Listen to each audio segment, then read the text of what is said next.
Case 1. Erika and Benjamin Sifrit. Memorial Day weekend in Ocean City, Maryland. Boardwalk fries, late-night parties, and sunburned tourists. For Joshua Ford and Martha Crutchley, a couple from Virginia, it started as a carefree weekend getaway. They checked into their condo and headed out for a night of music and cocktails. What they didn't know was that their lives would end before sunrise. Erika and Benjamin Sifrit were also in Ocean City that weekend. Benjamin had served as a Navy SEAL, trained, disciplined, decorated. Erika had been a college basketball star with an intensely competitive edge. Together, they appeared to be living the American dream. But beneath that polished surface, something darker was stirring. On the evening of May 25th, the two couples met on a bus heading to Secrets, a popular nightclub. Ford and Crutchley didn't have exact change, so they offered to cover the Sifrits' fare in exchange for a drink later. By the end of the night, the four were laughing together, sharing rounds, blending into the crowd of weekend revelers. When the night wound down,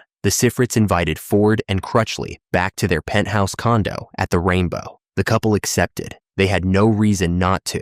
What happened next would become one of the most disturbing crimes in Maryland history. Once inside, the Sifrits initiated what they called a game. Erika claimed her purse was missing and accused Ford and Crutchley of taking it. The accusation was fabricated, designed to create fear and confusion. When the couple protested, the Sifrits turned aggressive. A weapon was drawn. Ford and Crutchley retreated to the bathroom, locking themselves inside. But there was no escape. In the early hours of May 26th, shots were fired through the door. Ford was struck multiple times. Crutchley was also harmed. By morning, both victims were no longer alive. The Sifrits proceeded with chilling calculation. They dismembered the bodies, placed the remains in trash bags, and drove to Delaware to dispose of everything in commercial dumpsters. Then they returned to their condo, cleaned up, and went outlet shopping.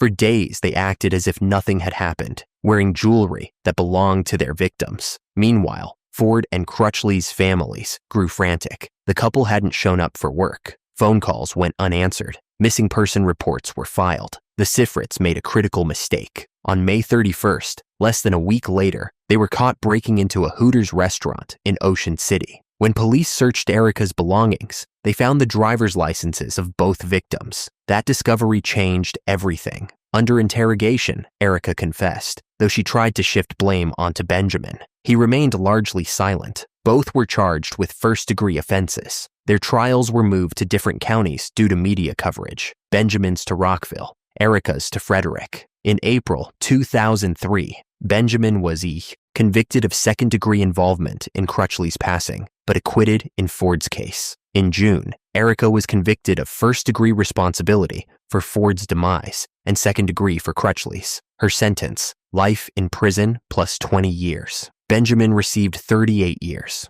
The judge called the Sifrits butchers and placed a note in the file asking to be notified if Benjamin ever came up for parole so he could personally oppose it. In 2022, Benjamin became eligible for parole.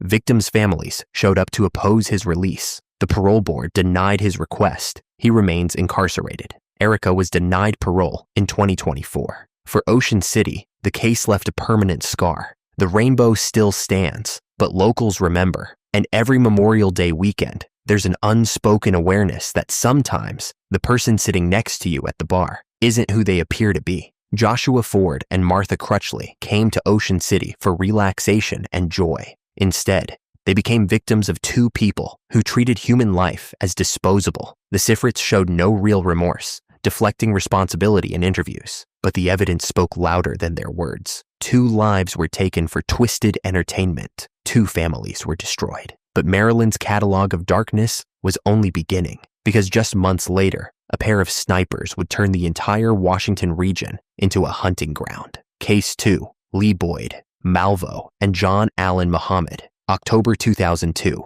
For 3 weeks, the nation's capital held its breath, while invisible attackers turned ordinary moments into scenes of terror, pumping gas, mowing a lawn, walking across a parking lot. These were the last acts of people who never imagined their lives would end in a single crack of gunfire. No warning, no confrontation, just sudden violence delivered from somewhere unseen. The randomness was the most terrifying part. If it could happen to them, it could happen to anyone. The attacks began on October 2nd in Wheaton, Maryland. A man crossing a parking lot collapsed without warning, struck by a high-velocity round fired from a distance. Within hours, 4 more people were taken down, all within a few miles of each other, all seemingly unconnected. Someone with a rifle was hunting people in broad daylight. Law enforcement scrambled. Roadblocks went up. Helicopters circled neighborhoods. Schools locked down. Gas stations erected tarps so customers could fuel without being exposed. Parents kept children inside. Commuters drove in zigzag patterns, terrified that standing still made them targets. The fear was everywhere. Behind the terror were John Allen Muhammad, a 41-year-old Gulf War veteran, and Boyd Malvo, a 17-year-old boy from Jamaica. Muhammad had met Malvo years earlier and became a father figure to him, isolating the teenager from his mother, converting him to distorted beliefs, and training him to see violence as a solution. Together, they had spent months traveling across the country, leaving a trail of unsolved incidents before arriving in the Washington area. Their weapon was a Bushmaster rifle, modified and deadly accurate. Their vehicle was a blue 1990 Chevrolet Caprice, customized with a hidden firing port cut into the trunk. Muhammad and Malvo would park in public areas, climb into the trunk through the back seat, and take aim through the small opening. When they fired, bystanders saw nothing, just the aftermath. The victims came from all walks of life: a bus driver, a teacher, a retiree, a 13-year-old boy shot outside his school. The randomness made it impossible to predict who would be next. The duo left cryptic messages, tarot cards with phrases like "Call me God" scrawled across them, demanding money and threatening more violence. Then came a break. In an earlier incident at a convenience store in Montgomery, Alabama, a fingerprint had been left on a magazine. When authorities connected the dots, it matched Boyd Malvo. His immigration records led to John Allen Muhammad, who owned a rifle matching the ballistics evidence and had recently registered a blue Chevrolet Caprice. The vehicle description was broadcast across the region. On October 24th, a truck driver spotted the Caprice parked at a rest stop near Myersville, Maryland. He called 911. Within minutes, law enforcement swarmed the location. Muhammad and Malvo were found asleep inside and taken into custody without resistance. The car contained everything: the Bushmaster rifle modified to fire from the trunk, maps with crime scene locations marked, a laptop with detailed notes, and the makeshift sniper's nest. It was a mobile execution chamber. Why? Prosecutors theorized that Muhammad's ultimate goal was to take down his ex-wife, who lived near the Capitol Beltway. By creating chaos with random attacks, her demise would blend into the broader pattern. Malvo claimed Muhammad had indoctrinated him into believing they were building towards something greater, a plan to extort money and establish a compound in Canada where homeless children would be raised in their image. Virginia took the lead in prosecution. Muhammad was convicted and sentenced to face the ultimate consequence. Malvo, because of his age, received multiple life sentences. In Maryland, he later pleaded to 6 additional counts, receiving 6 more life terms without release. The impact rippled far beyond the courtroom. For weeks, an entire region had been paralyzed. Schools shut down. Events were canceled. The psychological toll was immense. One victim was FBI intelligence analyst Linda Franklin, taken down while leaving a home improvement store. Another was Conrad Johnson, a bus driver going about his morning routine. Muhammad showed no remorse. He was executed by Virginia in November 2009, maintaining his silence to the very end. Malvo's fate has been more complicated. As a juvenile during the offenses, his case has been revisited multiple times following Supreme Court rulings about sentencing minors to life without parole. Legal challenges have questioned whether he should be given the possibility of eventual release. Survivors and victims' families remain divided. Some believe Malvo was manipulated and deserves a chance at redemption. Others argue his freedom would dishonor those lost. The case prompted a landmark civil lawsuit. Families sued the gun manufacturer and store where the rifle was obtained, arguing that security had enabled the weapon to fall into the wrong hands. The case resulted in a multi-million-dollar settlement. 2 decades later, the Beltway sniper attacks remain one of the most studied cases in criminal history. They exposed vulnerabilities in public safety and left a permanent mark on a region that had never experienced anything like it. For 3 weeks, in October 2002, Ordinary life became a game of chance, and when the shooting finally stopped, the scars remained. But while snipers terrorized from a distance, another predator in Maryland was operating much closer to home, hiding in plain sight. Case 3. Hadden Clark. The man who led investigators through the woods wore a wig, a skirt, and women's undergarments, his only condition for revealing where the bodies were buried. Hadden Clark didn't look like the stereotype of a predator. He worked odd jobs, kept to himself, and moved through suburban Maryland like a shadow. Neighbors found him strange, but most never imagined the darkness behind his eyes. For years, he blended into the background as a gardener and handyman, always close enough to watch, to wait, to strike. The first confirmed tragedy occurred on May 31st, 1986, in Silver Spring. Clark was staying with his brother, though the arrangement was falling apart. His brother had ordered him to leave, citing inappropriate behavior around the children. That afternoon, while the family was out, 6-year-old Michelle Dorr came to the door looking for her friend, Clark's niece. Michelle's father had left her playing in an inflatable pool just 2 houses away. When he returned minutes later with sandwiches, she was gone. A frantic search began. Police were called, but Michelle had vanished. Clark had answered the door when Michelle knocked. He took her upstairs to a bedroom, took her life with a knife, and placed her body in a duffel bag. Hours later, he buried her in a wooded area more than 12 miles away. For years, the case went cold. Michelle's father, consumed by grief, even confessed to the crime himself, desperate to make sense of the loss. But investigators knew his confession didn't match the evidence. 6 years later, in October 1992, Clark was working as a gardener for the Hoggle family in Bethesda. Penny had hired him to maintain the yard. When her daughter Laura, a 23-year-old Harvard graduate, came home from college, something shifted. Clark had developed an unhealthy attachment to Penny, and Laura's presence disrupted that dynamic. One evening, after Penny accused Clark of stealing tools, he snapped. He returned through a back entrance and went to Laura's bedroom. He took her life, wrapped her body in a bedsheet, and carried her through the woods to a burial site half a mile away. The next morning, Clark returned wearing a wig and women's clothing, mimicking Laura's appearance. A neighbor saw someone who looked like Laura leaving through the front door. It was a calculated deception designed to buy time to clean the scene. The ruse didn't last. Police discovered blood in Laura's bedroom and found a pillowcase with Clark's fingerprint. They found wigs, women's clothing, and synthetic hair fibers matching evidence from the scene. Confronted with the evidence, Clark confessed and led authorities to Laura's body 8 months after her disappearance. But even in prison, serving a 30-year sentence, Clark couldn't stay silent. He began hinting to inmates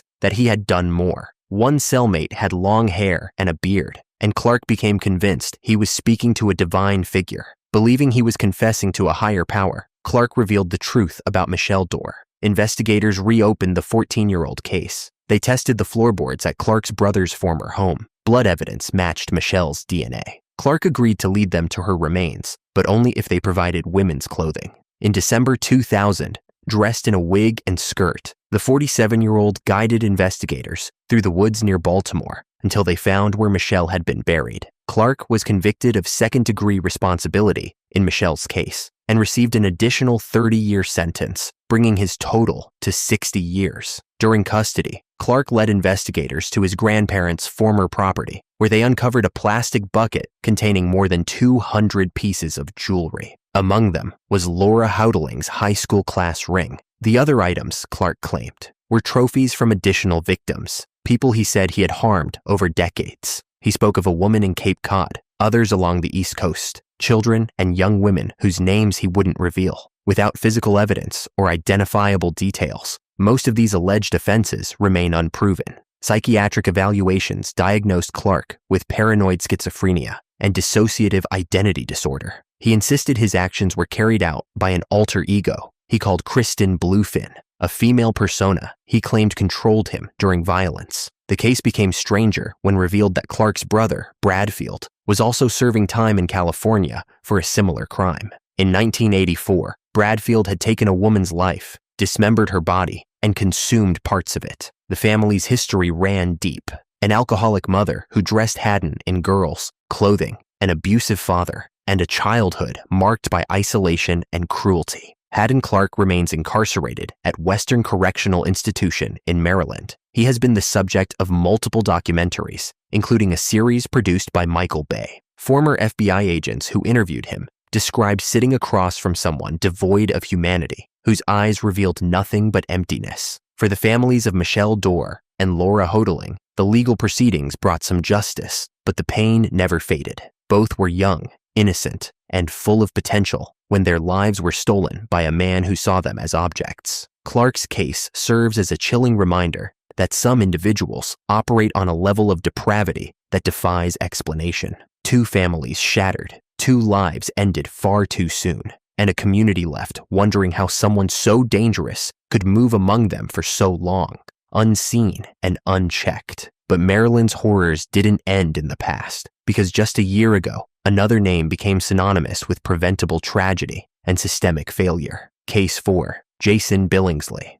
3 life sentences weren't enough to keep him locked away the first time, and when the system let him out early, he made sure everyone would remember his name. September 19th, 2023, started as an ordinary morning for April Hurley. She was asleep in her basement apartment on Edmondson Avenue in West Baltimore when a knock came at the door. A voice identified himself as maintenance staff. She had no reason to doubt it, but the moment she opened the door, everything changed. Jason Billingsley, 32 years old and fresh out of prison, forced his way inside. He held Hurley and her companion at gunpoint, restrained them with handcuffs and tape, and proceeded to commit acts of violence so severe that first responders couldn't believe anyone had survived. Hurley was assaulted, beaten, had her throat slashed, and was set on fire. Her friend, Jonte Gilmore, was also attacked and left for dead. Neighbors heard the commotion and pulled both victims from the basement window before the flames consumed them. Hurley was rushed to the hospital in critical condition. Against all odds, she survived, though the scars would never fully heal. Billingsley disappeared into the city. For 5 days, he moved through Baltimore undetected. Law enforcement launched a manhunt, but he remained one step ahead. Then, on September 25th, another call came in from the Mount Vernon neighborhood. Pava Lepere, a 26-year-old tech entrepreneur and Forbes 30 Under 30 honoree, had been reported missing by colleagues. When police arrived at her apartment building, they reviewed security footage that told a disturbing story. The video showed Lepere entering the lobby around 10:30 in the evening. She sat down briefly, then stood and let someone inside. Jason Billingsley. They got into the elevator together. 36 minutes later, Billingsley came down the stairs alone, wiping his hands on his shorts. He had removed his sweatshirt. He left the building and disappeared. Investigators found Lepere on the rooftop of her own building. She had been beaten and strangled. The young woman who had dedicated her life to improving Baltimore, who had built a company focused on creating opportunities, had been taken in a senseless act of violence. The city erupted in outrage, not just because of the brutality, but because of what came next. When authorities dug into Billingsley's background, they discovered he should never have been free. In 2015, Billingsley had been convicted of first-degree offenses involving forced contact of a violent nature. He received a 30-year sentence with 16 years suspended. But Maryland's diminution credit system, which allows inmates to reduce sentences through good behavior, meant he was released in 2022 after serving just 9 years. Less than a year later, while still on parole, he committed these attacks. The public demanded answers. State's attorney Ivan Bates addressed the press. This defendant should have never been released into the community. Billingsley was apprehended shortly after Lepere's body was discovered. When questioned, he admitted to the crimes. On August 30th, 2024, he pleaded guilty to first-degree involvement in Lepere's passing and 2 counts of attempted ending of life. The sentencing hearing was emotional. Hurley stood before the court and spoke directly to the man who had tried to end her life. "If it weren't for God and my will to be alive, I wouldn't be standing here today," she said. She described the constant fear she now lives with, the flashbacks, the anxiety. Lepere's family also addressed the court. Her father, Frank, spoke of the milestones his daughter would never experience. Her mother, Caroline, described learning of her daughter's passing, saying, "Every cell in my body froze." Judge Robert Taylor showed no leniency. He sentenced Billingsley to 3 life terms, meaning he'll need to serve at least 60 years before being considered for parole, putting him at 93 years old. No one in any community will be safe while you are free, the judge said. But for many, the sentencing wasn't enough. The damage was done. Pavel Leper's company, Ecomap Technologies, lost its visionary leader. The Baltimore tech community lost a fierce advocate. Hurley lost her sense of safety and will spend years in therapy. The case exposed systemic failures. Maryland lawmakers passed the Pavel Marie Leper Act in early 2024, eliminating diminution credits for individuals convicted of first-degree offenses involving forced contact. Civil lawsuits followed. Hurley and Gilmore sued the property management companies that had hired Billingsley as a maintenance worker without conducting a proper background check. In late 2024, a jury awarded them $21 million.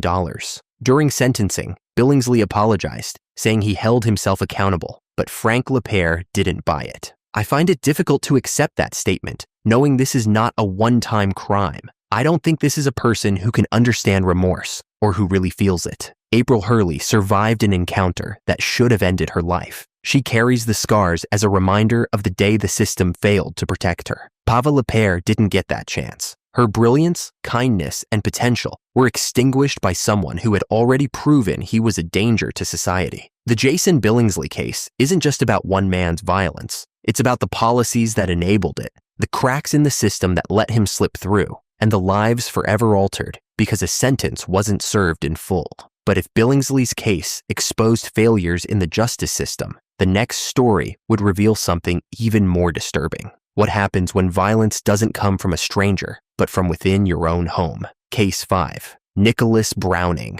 The honor student who built prayer gardens at his church had a secret plan, and when he executed it, he didn't leave a single witness alive. February 1st, 2008, was a Friday night in Cockeysville, Maryland, a quiet, affluent suburb north of Baltimore, where families felt safe and violent when crime was almost unheard of. Nicholas Browning, a 15-year-old varsity athlete and Boy Scout, was spending the evening at a friend's house for a sleepover. Around midnight, he told his friends he was heading home briefly to grab his car so they could drive around the neighborhood. His friends stayed behind, waiting for him to return. But Nicholas didn't go home for his car. He went home for something else entirely. He entered through the basement door, left unlocked at his request by his younger brother Gregory, and walked through the unfinished workspace until he found what he was looking for, his father's 9mm handgun. Then, quietly, methodically, he moved through the house. His first stop was the family room, where his father, John, had fallen asleep on the sofa. John Browning was a respected attorney in Towson, a Boy Scout leader, and by most accounts, a devoted parent. Nicholas stood over him, raised the weapon, and fired. John never woke up. Next, Nicholas went upstairs. His mother, Tamara, was asleep in her bedroom. He entered without hesitation and ended her life the same way, a single shot to the head while she slept. Then he moved to the rooms of his two younger brothers, Gregory, 13, and Benjamin, 11, the same boys he'd grown up with, played with, shared holidays with. He didn't spare them either. When it was over, 4 members of the Browning family lay deceased in their beds, and Nicholas was already planning his alibi. He threw the gun into some bushes near the house and walked back to the sleepover. When his friends asked where he'd been, he claimed he'd accidentally fallen asleep in his car. The next day, Nicholas spent time with friends as if nothing had happened. They went to his house that evening, and it was Nicholas who walked inside first and pretended to discover his father's body. He ran outside, panicked, and called for help. Police arrived to find a scene of unimaginable horror. An entire family wiped out while they slept. At first, investigators weren't sure what they were dealing with. Was it a home invasion? A hit gone wrong? But as they questioned Nicholas and his friends separately, inconsistencies emerged. His timeline didn't add up. His reactions didn't quite fit. And when pressed, he eventually broke down and confessed. The confession was chilling. Nicholas described each step in detail, how he'd retrieved the gun, where he'd stood, how he'd pulled the trigger. He claimed he'd been driven by years of abuse from his father, saying he couldn't take the physical and emotional torment any longer. But prosecutors saw it differently. They argued that Nicholas didn't want anyone telling him what to do. and that he'd wanted access to a substantial inheritance without having to share it with his brothers. The defense presented letters from family members describing John Browning as an alcoholic who had been cruel to Nicholas. They painted a picture of a teenager who had snapped after years of mistreatment, but nothing explained why he had taken the lives of his mother and brothers, people who, by all accounts, had not harmed him. In January 2009, Nicholas pleaded guilty to 4 counts of first-degree involvement in ending lives. He was sentenced to 4 life terms, with 2 to be served consecutively. Under the terms of his plea agreement, he would become eligible for parole in 2031 when he turns 39 years old. The case sent shockwaves through the Cockeysville community. How could a seemingly normal teenager, a student with good grades, a member of the church, someone who appeared well-adjusted, commit such an unthinkable act? His IQ tested at 125. He wasn't struggling academically. He had friends. On the surface, there were no obvious red flags, but beneath that surface, prosecutors argued, was a cold calculation. Months before the events, Nicholas had reportedly told someone on the school bus that he was tired of his father telling him what to do and that he didn't want to share his inheritance with his brothers. It wasn't a crime of passion or a momentary breakdown. It was premeditated, deliberate, and executed with chilling precision. Defense psychiatrists testified that Nicholas suffered from a dissociative disorder and had been in a trance-like state during the actions. State psychiatrists, however, found no diagnosable mental illness. The jury of public opinion remained split. Was he a victim of abuse who reached a breaking point, or was he a calculating individual who saw his family as obstacles to the life he wanted? Years later, Nicholas attempted to have his sentence reduced. In 2014, his attorneys argued that he should be transferred to a youth rehabilitation program and eventually released. They cited his age at the time of the events and claimed he deserved a second chance. Prosecutors fought back hard, emphasizing the brutality of what he'd done and the fact that he'd shown no genuine remorse. The motion was denied. In 2023, the Cockeysville house where the events occurred made headlines again, this time because a different violent incident unfolded there. A man who had been renting the property fired at police officers during a mental health crisis, sparking a multi-day manhunt. The coincidence was eerie, and locals couldn't help but see it as a dark cloud that hung over the property itself. For Nicholas, life in prison has been quiet. He occasionally surfaces in news reports when parole eligibility is discussed, but he remains behind bars at Western Correctional Institution. Whether he'll ever be released is uncertain. The parole board will have to weigh the severity of his actions against the decades he's already served and the argument that he was a juvenile at the time. For the extended Browning family, the tragedy never fades. John's sister wrote a letter to the judge expressing her anger and disbelief. Did he actually think he was going to be charged as a juvenile and walk away from his crimes? She asked. Other relatives pleaded for leniency, saying Nicholas had suffered abuse and deserved a chance at rehabilitation. The truth likely lies somewhere in between. Nicholas Browning was both a victim and a perpetrator, a teenager shaped by a troubled home environment who made a choice that destroyed what remained of his family. Whether that choice was born of desperation or entitlement, the result is the same. 4 lives ended, and a young man who will spend most, if not all, of his life in prison. The house on Powers Avenue still stands, though it has changed hands multiple times. No amount of renovation can erase what happened there. And every time Nicholas Browning's name appears in the news, the community is reminded that sometimes the greatest danger doesn't come from strangers. It comes from within the walls of your own home. But family annihilation wasn't the only horror Maryland would witness, because in Annapolis, one man's grudge would turn a newsroom into a battlefield. Case 6. Jarrod Ramos. Revenge doesn't always come quickly. Sometimes it simmers for years, growing darker and more twisted until the person consumed by it decides that words aren't enough. June 28, 2018, was a humid Thursday afternoon in Annapolis. Inside the Capital Gazette newsroom, reporters were finishing articles, editors were reviewing layouts, and staff members were wrapping up another day of deadlines and local journalism. It was ordinary, routine, the kind of afternoon that blends into all the others. Then the glass doors exploded inward.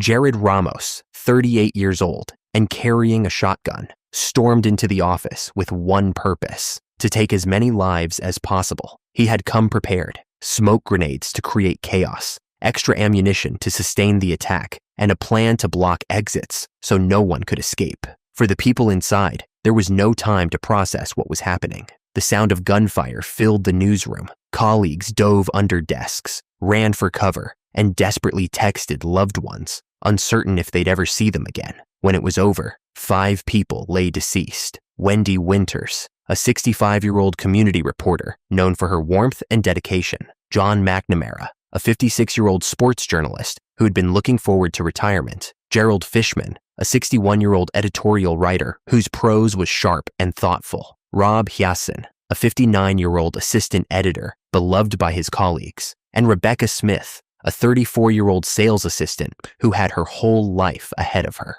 2 others were injured but survived. 6 more would carry the trauma of that day forever. The sounds, the terror, the knowledge that they'd come within seconds of the same fate. As law enforcement swarmed the scene, Ramos made no attempt to flee. He was found hiding beneath a desk, passively waiting to be arrested. He didn't resist. He didn't speak. He had done what he came to do. But why? What could drive someone to commit such an act against a small-town newspaper? The answer lay in events that had unfolded 7 years earlier. In 2011, the Capital Gazette published an article about Ramos titled, "Jarrod Wants to Be Your Friend." The piece detailed how he had been convicted of a misdemeanor harassment charge after stalking a former high school classmate through Facebook, emails, and text messages. The woman had described him as relentless, intrusive, and frightening. The article was factual, based on court records, and published in the public interest. Ramos was humiliated. He saw the coverage as an attack on his character, a deliberate attempt to ruin his reputation. In 2012, he filed a defamation lawsuit against the newspaper and the reporter who wrote the story. The case was dismissed. He appealed. The dismissal was upheld. Legally, the matter was settled. But for Ramos, the grudge was just beginning. For years, he obsessed over what he perceived as an injustice. He studied the newspaper's staff,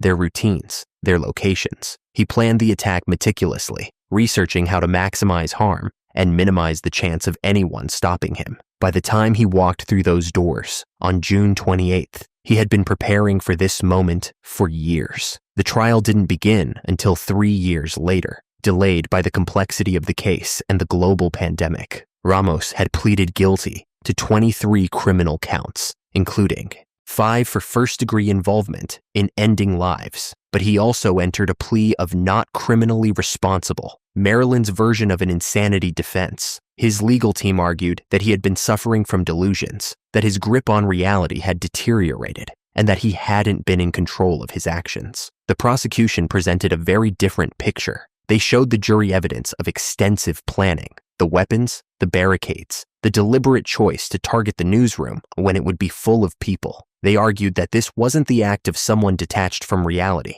It was a calculated act of revenge by someone who knew exactly what he was doing.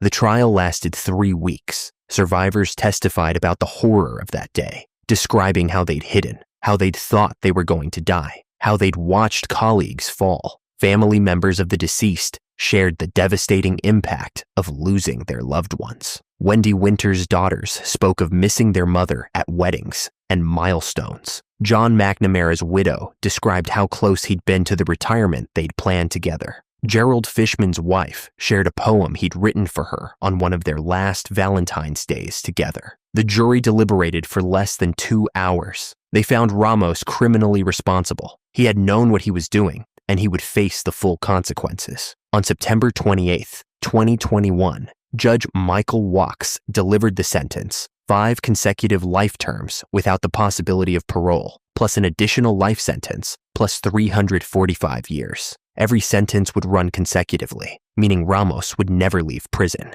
The judge didn't hold back in his remarks. He described Ramos as a remorseless, cold-blooded individual who had exhibited complete disregard for human life. He noted that Ramos had told a psychiatrist he would harm more people if he were ever released. Ramos did not speak at his sentencing. His attorney said he'd instructed her not to ask for leniency. There were no apologies, no expressions of regret, just silence. The impact of the attack extended far beyond the courtroom. The Capital Gazette became a symbol of resilience. Hours after the violence, the staff announced they would publish a paper the next day. "Yes, we're putting out a damn paper tomorrow," they declared, refusing to let terror silence their work. The next morning, the Capital Gazette hit doorsteps across Annapolis, a defiant statement that journalism would not be intimidated. In recognition of the staff's courage, June 28th was designated as Freedom of the Press Day in Maryland. A memorial was erected in Annapolis, featuring 5 tall stone pillars, each representing one of the lives lost, alongside a plaque inscribed with the First Amendment. For survivors, the healing has been slow and incomplete. Photojournalist Joshua McCarrow later described how meeting people became painful. "You'd walk into a place and say, 'Hi, I'm Josh from the Capitol,' and people would burst into tears," he said. "I was the walking embodiment of what happened, and meeting me made it real for them all over again." The case also reignited discussions about how the justice system handles threats against journalists. Ramos had made his intentions clear long before the attack, filing lawsuit after lawsuit, harboring visible anger, and fixating on the newspaper for years. Could it have been prevented? Should authorities have intervened earlier? These questions linger without easy answers. Jarrod Ramos remains in a Maryland prison where he will spend the rest of his life. He destroyed 5 families, traumatized countless others, and proved that hatred, when left to fester, can metastasize into something monstrous. The Capital Gazette continues to publish. The newsroom has moved to a new location, but the mission remains the same: to serve the community with truth and integrity, no matter the cost. But while Ramos targeted strangers in a newsroom, Maryland's next case involves something far more intimate and far more calculated. Case 7, Kimberly Hricko. Valentine's Day weekend was supposed to be romantic, champagne,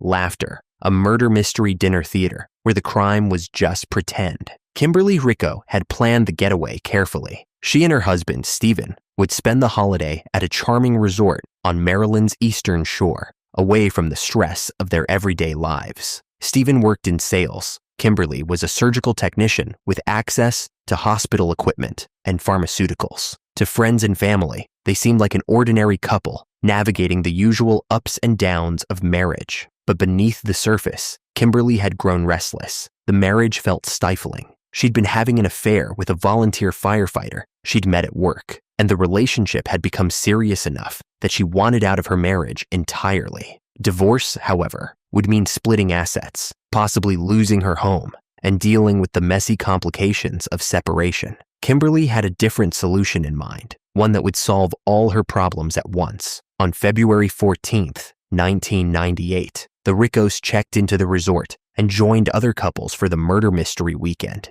Guests dressed in costume, played roles, and tried to solve a fictional crime while enjoying dinner and drinks. It was all in good fun. Actors pretending to be victims, guests pretending to be detectives. The irony of what would happen next was almost too perfect. That night, after the festivities wound down, Stephen and Kimberly returned to their room. Stephen, who had been drinking throughout the evening, was tired and ready for bed. What he didn't know was that his wife had brought something with her, a vial of succinylcholine, a powerful paralytic drug used during surgeries to temporarily stop muscle movement, including breathing. Succinylcholine is fast-acting and, in the right circumstances, difficult to detect. Within seconds of being administered, it causes complete paralysis. The victim remains conscious, but unable to move, unable to speak, unable to cry for help. Death comes from asphyxiation as the respiratory muscles stop working. Prosecutors would later argue that Kimberly administered the drug to Stephen while he slept, rendering him helpless. Then, to cover her tracks, she set the room on fire. The plan was simple: make it look like a tragic accident. A Valentine's Day weekend turned deadly by a faulty heater or a cigarette left burning.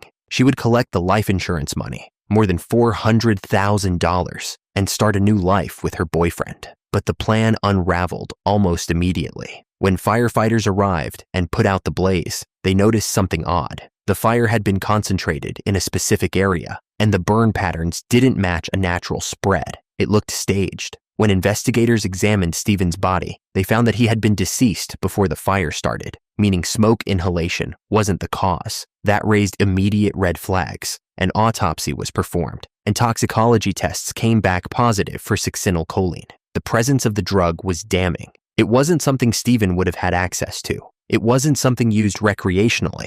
It was a controlled substance found in hospitals and surgical centers, places where Kimberly Hricko worked every day. Detectives dug deeper. They discovered the affair, the financial troubles, and the life insurance policies that would pay out if Stephen passed away. They interviewed Kimberly's coworkers and learned that she had access to the drug and the knowledge to use it. They spoke to the resort staff, who confirmed that Kimberly had been calm and composed when reporting the fire, not the reaction of someone who had just lost her husband in a tragic accident. The case went to trial in 1999. Prosecutors painted a picture of a woman who had coldly and deliberately taken her husband's life for financial gain and personal freedom. They explained how succinylcholine worked, how it could be administered, and why it was the perfect choice for someone trying to commit the act undetected. They presented testimony from forensic experts who confirmed that the fire had been set intentionally and that Stephen had been incapacitated before the flames ever started. Kimberly's defense team argued that the evidence was circumstantial. They claimed there was no proof she had taken the drug from the hospital, no witness who had seen her administer it, and no concrete timeline that placed her alone with Stephen at the exact moment he would have been harmed. They suggested alternative explanations. Perhaps the drug had been in his system for another reason, or perhaps someone else had been involved. But the jury wasn't convinced. The combination of motive, means, and opportunity was too strong. On top of that, the fire staging was amateurish, and investigators had found inconsistencies in Kimberly's statements. She had called emergency services, but her tone had been oddly detached. She had expressed concern, but not the kind of raw emotion you'd expect from someone who had just lost a spouse. The verdict came back guilty. Kimberly Hricko was convicted of first-degree involvement in ending her husband's life and arson. She was sentenced to life in prison plus 30 years, with the sentences running concurrently. She would be eligible for parole eventually, but not for decades. The case became the subject of a Forensic Files episode titled Murder on the Menu, which detailed how investigators had pieced together the evidence and identified the use of succinylcholine as the key to solving the crime. The episode highlighted how medical knowledge, when weaponized, can be used to carry out nearly undetectable acts of violence. For Stephen Hricko's family, the trial brought some measure of justice, but it couldn't undo the loss. He had gone away for a romantic weekend with his wife, trusting her completely, and had been betrayed in the most intimate and irreversible way. His relatives described him as a kind,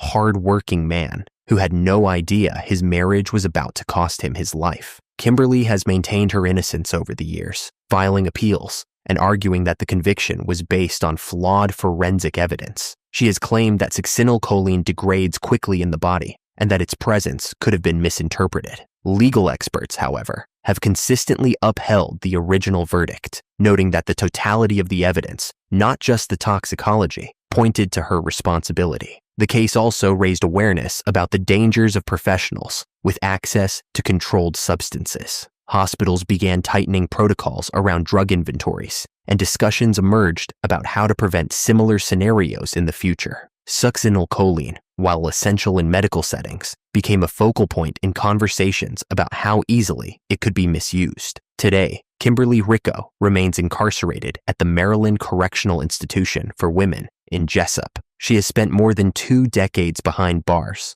far from the life she thought she'd be living with her boyfriend and the insurance payout she never received. Stephen's life insurance was contested and ultimately denied due to the circumstances of his passing. The Valentine's Day murder mystery weekend ended with a real crime, one that investigators solved not through a game of clues, but through careful forensic work and relentless pursuit of the truth. For the Hricko case, the answer wasn't hidden in a fictional script. It was written in toxicology reports, burn patterns, and a trail of lies that couldn't hold up under scrutiny. But as calculated as Kimberly Hricko's actions were, Maryland's next case would prove even more baffling, because sometimes the most disturbing mysteries are the ones that never get solved. Case number 8, Catherine Hoggle. The children vanished on the same day their mother said she was taking them out for pizza, and more than a decade later, no one knows if they're still alive. September 7th, 2014, started like any other Sunday in Montgomery County, Maryland. Troy Turner, a father of 3 young children,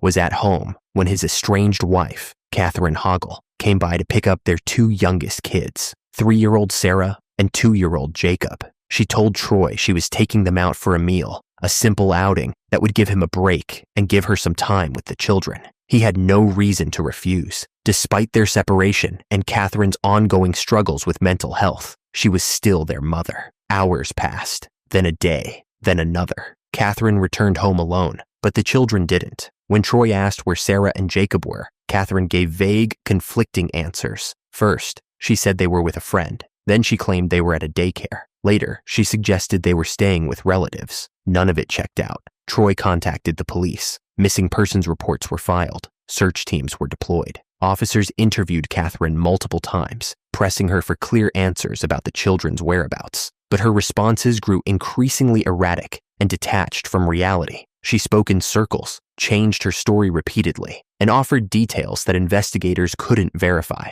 At one point, she seemed to suggest the kids were safe. At another, she hinted at something darker. Authorities quickly realized they were dealing with 2 crises at once: missing children who needed to be found immediately, and a mother whose mental state made it nearly impossible to determine what had actually happened. Catherine was diagnosed with paranoid schizophrenia, a severe mental illness that distorts perception, thinking, and behavior. Her grasp on reality had been deteriorating for years, and by the time Sarah and Jacob disappeared, she was deep in the grip of delusions. Massive search efforts were launched across Montgomery County and beyond. Volunteers combed through parks, wooded areas, and abandoned buildings. Helicopters scanned from above. Cadaver dogs were brought in.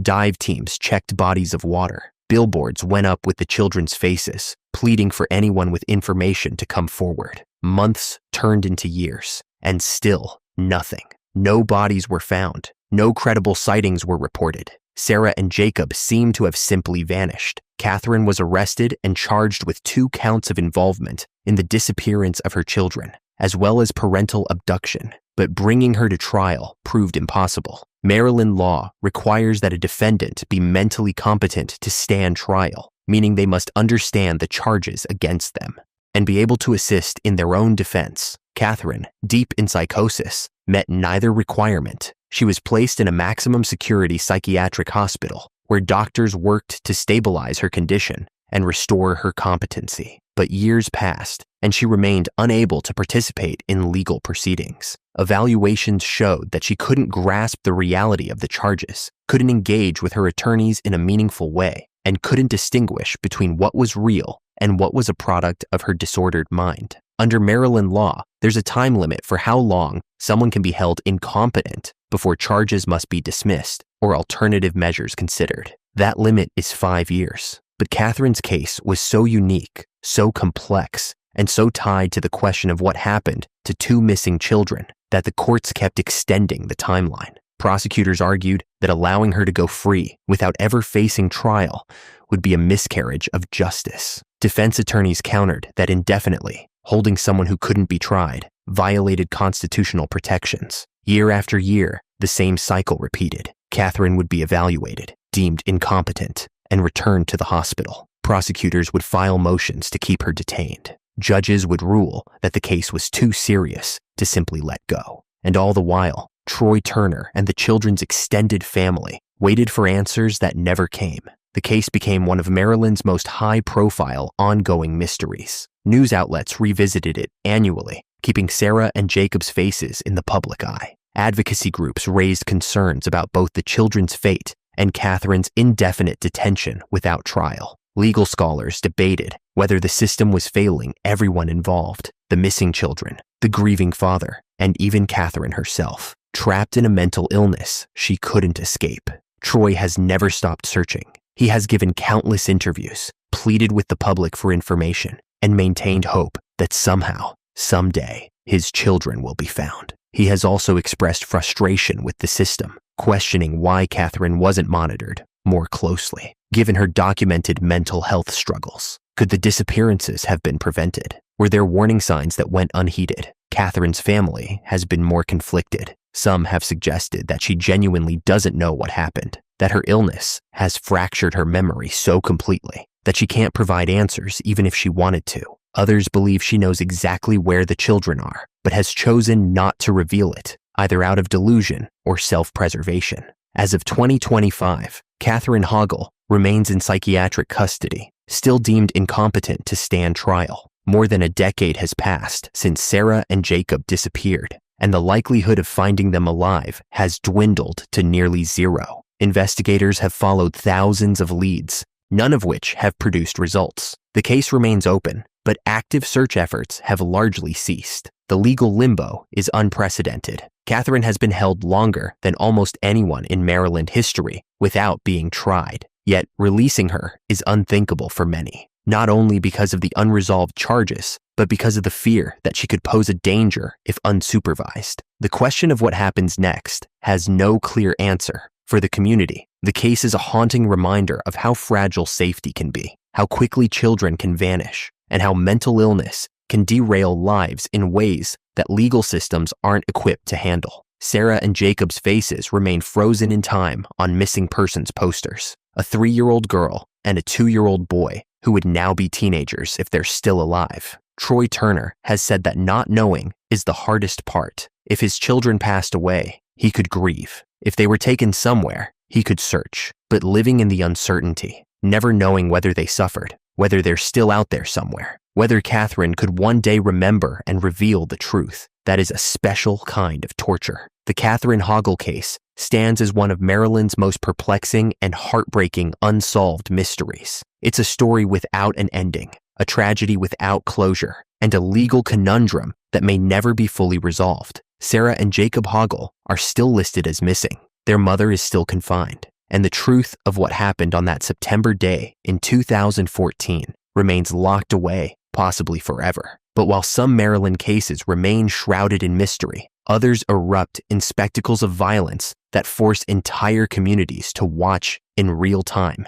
Case 9, Joseph Palczynski. For 4 days, an entire region held its breath while a gunman held hostages in a Baltimore suburb. And when it ended, police had fired more bullets than they could count. March 2000 marked one of the longest and most intense standoffs in American law enforcement history. At the center of it was Joseph Palczynski, a 31-year-old man with a history of violence, mental instability, and an obsession that had spiraled into a killing spree. Joe, as people called him, wasn't a stranger to law enforcement. He had a record of domestic violence charges, restraining orders, and erratic behavior tied to untreated bipolar disorder. Those who knew him described someone who could be charming one moment and terrifying the next, a man whose moods swung wildly and whose relationships always ended in chaos. His most recent fixation was Tracy Whitehead, a 22-year-old woman who had dated him briefly before realizing the relationship was dangerous and breaking it off. Tracy had tried to move on. She got a restraining order. She avoided him. She told her family she was afraid, but Joe couldn't let go. He showed up at her workplace, sent threatening messages, and made it clear that if he couldn't have her, no one would. On March 7th, 2000, his obsession boiled over into violence. Joe drove to the home of Tracy's former boyfriend, George Schenk, who lived with his mother, Gloria. When Joe arrived, he was armed and enraged. He forced his way inside and opened fire. George, 49, and Gloria, 50, were both struck and didn't survive. But Joe wasn't done. Tracy had been staying with a friend named David Myers. Joe tracked them down, forced his way into the residence, and took David's life as well. Then he grabbed Tracy and disappeared. For 10 days, Joe kept Tracy captive while evading police across Maryland and into Virginia. Law enforcement launched a massive manhunt, but Joe stayed ahead of them, moving from place to place, always armed, always one step from another violent confrontation.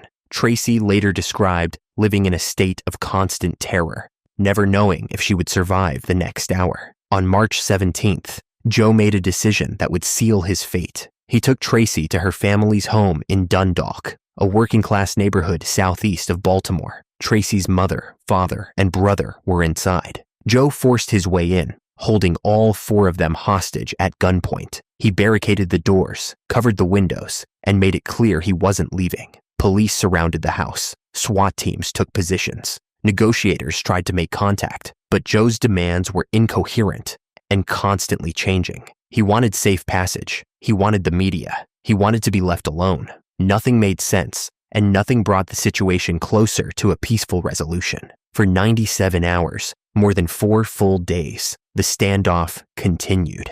Neighbors were evacuated. Streets were blocked off. Television crews set up camp outside, broadcasting live updates as the nation watched. Inside the house, the hostages lived in a nightmare. Joe was unpredictable, paranoid, and heavily armed. He paced, ranted, and kept his weapon pointed at the people he claimed to love. But Tracy's family had a plan. They noticed Joe's mood would shift when he took certain substances. At one point, they convinced him to take Xanax, telling him it would help him relax. Joe, increasingly exhausted and paranoid, agreed. The drug took effect gradually. His grip on the weapon loosened. His attention drifted, and in a carefully coordinated moment, the hostages made their move. Tracy, her mother, and her brother bolted for the door. They ran outside, stumbling toward the police lines, shouting that they were free. Officers rushed forward to pull them to safety. Tracy's father, who had been held in a different part of the house, escaped moments later.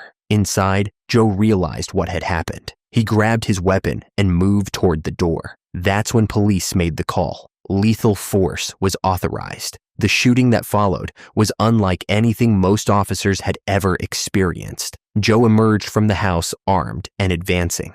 Multiple officers opened fire simultaneously. Ballistics reports later confirmed that Joe was struck 27 times. He collapsed on the lawn and was pronounced deceased at the scene. The standoff was over, but the questions were just beginning. How had Joe evaded capture for so long after committing 3 violent acts? Why hadn't the restraining order Tracy had obtained been enforced more strictly? Could the initial violence have been prevented with better monitoring of someone with Joe's history? Investigators pieced together the timeline. Joe had been diagnosed with bipolar disorder years earlier, but had stopped taking medication. Friends and family said he believed the pills made him feel weak, and that he preferred to self-medicate with other substances. His behavior had grown increasingly erratic, but because he hadn't committed a serious crime recently, there were limited legal options to intervene. The case highlighted gaps in how the justice system handles domestic violence and mental health crises. Joe had all the warning signs: a history of threats, documented mental illness, obsessive behavior, and access to weapons. Yet the system hadn't been able to stop him before he harmed anyone. For Tracy Whitehead, survival came with a heavy burden. She had watched 3 people lose their lives because of Joe's obsession with her. She had spent days as a hostage, unsure if she'd ever be free, and she had lived through a standoff that traumatized an entire community. In the years that followed, she spoke publicly about domestic violence, urging others to take warning signs seriously and to seek help before situations escalate. The Dundalk community, meanwhile, tried to process what had happened. For 4 days, their neighborhood had been the center of a national news story. Children had been kept home from school. Residents had sheltered in place, listening to the sound of police helicopters overhead and watching armored vehicles roll past their windows. When it was over, there was relief, but also sorrow for the lives lost and the fear that had gripped everyone. The house where the standoff occurred became a grim landmark. Locals avoided it. Real estate agents struggled to sell it. Eventually, it changed hands, but the memory lingered. People still drive past and remember the day when Dundalk became the backdrop for one of the most intense police operations in Maryland history. Joe Palczynski's story is one of untreated mental illness, unchecked obsession, and a system that couldn't intervene until it was too late. 3 people were gone before the standoff even began. 4 hostages spent nearly 100 hours fearing for their lives, and a community was left to wonder whether any of it could have been prevented. The Palczynski case remains a cautionary tale about the dangers of domestic violence and the limitations of restraining orders when dealing with someone determined to harm. It also serves as a reminder that standoffs, while dramatic, are often the last resort when all other options have failed. But if Joe Palczynski's violence captured national attention for days, Maryland's next case would captivate the world for years, not because of what happened, but because no one could agree on the truth. Case 10, Adnan Syed. Some cases end with a verdict and fade into history, but this one became a global phenomenon, sparked by a podcast, and still doesn't have a final chapter. January 13th, 1999 was the last day anyone saw Hae-Min Lee alive. The 18-year-old high school senior from Baltimore had plans after school. She was supposed to pick up her young cousin from daycare, a responsibility she took seriously, but she never showed up. By evening, her family was frantic. By the next morning, they had filed a missing persons report. 5 weeks later, on February 9th, her body was discovered in Leakin Park, a sprawling wooded area in West Baltimore, known for its isolation and dark reputation. The investigation moved quickly. Hae had been strangled. Her body had been partially buried, hidden beneath leaves and debris. Detectives began interviewing friends, family, and classmates from Woodlawn High School, where Hae had been a popular student with a bright future ahead of her. One name kept surfacing: Adnan Syed, Hae's ex-boyfriend. Adnan and Hae had dated for several months before breaking up in December 1998, just weeks before her disappearance. Friends described the relationship as typical teenage romance: intense, emotional, and ultimately short-lived. But prosecutors would later argue that Adnan hadn't taken the breakup well, that he felt rejected and humiliated, especially because Hae had moved on to someone new. On February 28, 1999, Adnan was arrested and charged with first-degree involvement in Hae's passing. He was 17 years old. The case against him relied heavily on testimony from a classmate named Jay Wilds, who claimed Adnan had confessed to the act and that he had helped dispose of evidence afterward. Jay's story changed multiple times during police interviews, but the core narrative remained. Adnan had taken Hae's life in a fit of jealousy, and Jay had been pulled into the aftermath. Cell phone records were presented as evidence, showing that calls were made from Adnan's phone in the area where Hae's body was found. Prosecutors argued that the timeline, the motive, and Jay's testimony all pointed to Adnan's responsibility. The defense countered that the evidence was circumstantial, that Jay's inconsistencies made him unreliable, and that there was no physical evidence linking Adnan to the crime scene. In February 2000, a jury found Adnan guilty. He was sentenced to life in prison plus 30 years. For Hae's family, the verdict brought a sense of closure. For Adnan's family, it was the beginning of a nightmare they believed was built on a wrongful conviction. Years passed. Adnan filed appeals, all of which were denied. His case might have remained one of thousands of forgotten convictions, except in 2014, a journalist named Sarah Koenig decided to investigate. Serial, a podcast produced by This American Life, launched in October 2014. Over 12 episodes, Koenig meticulously re-examined the case, interviewing witnesses, reviewing evidence, and questioning the narrative that had led to Adnan's conviction. The podcast didn't take a definitive stance on his guilt or innocence, but it raised serious questions about the investigation, the trial, and whether justice had truly been served. The response was unprecedented. Serial became the most downloaded podcast in history, with over 340 million downloads. It won a Peabody Award. It sparked national conversations about the criminal justice system, wrongful convictions, and how we determine guilt beyond a reasonable doubt. Suddenly, a case from 1999 was being debated by millions of people who had never heard of Hae-Min Lee or Adnan Syed before. The podcast highlighted several troubling aspects of the case. Jay's testimony had been inconsistent,